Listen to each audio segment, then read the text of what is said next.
So the exercise I'm going to show you today is going to be a back squat. The main area worked from our back squat is going to be our legs. Main actions during this movement.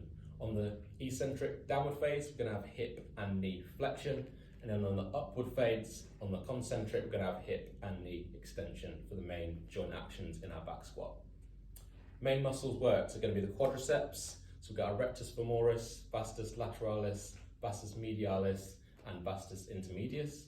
There's also going to be a little bit of support from our glutes, our hamstrings, and our gastrocnemius when we perform this exercise, just help stabilize and keep ourselves stable and strong in this position, going to help you drive up out the bottom of that squat. So I'm going to perform 3 reps. It's going to look like this.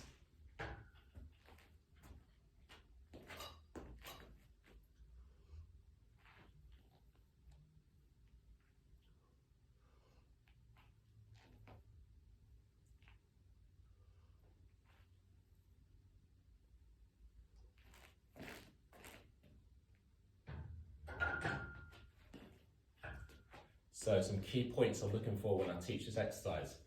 The feet want to be at shoulder width apart, so underneath our shoulders. Feet want to be flat on the ground. When we descend down, the weight wants to be in the middle or to the back of our foot, so we're not rocking forwards onto our toes and we're not falling too far back. Keep ourselves nice and stable. When we descend down, we want to move to our own full range of motion, ideally getting our hips as low as we can, parallel or slightly below the knee, but just move to your own range of motion based on your own abilities. When we descend down, take a big deep breath in, brace the core. This is going to create a Valsalva effect. Essentially, it's just keep your core nice and tight, and it's just going to assist with the movement. So if you get to the bottom and you breathe out, you're going to fold forwards. It's going to make it a lot harder to stand up. So create a nice brace in your core with that Valsalva effect. Key things from the upper body: chest up, looking straight ahead with the eyes, and our back is nice and flat. It's going to make that exercise nice and safe, put us in a nice solid squat position.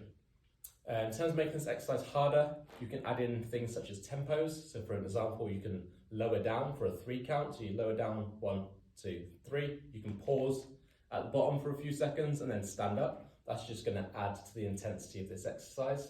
If you want to regress it, make it a little bit easier, you can, for example, pull out a bench and just squat to a bench. Just reduce that range of motion, squat to a box. Just going to make it a little bit easier. You can also ditch the barbell. You can grab a dumbbell or just perform a bodyweight exercise. It's going to make that squat easier.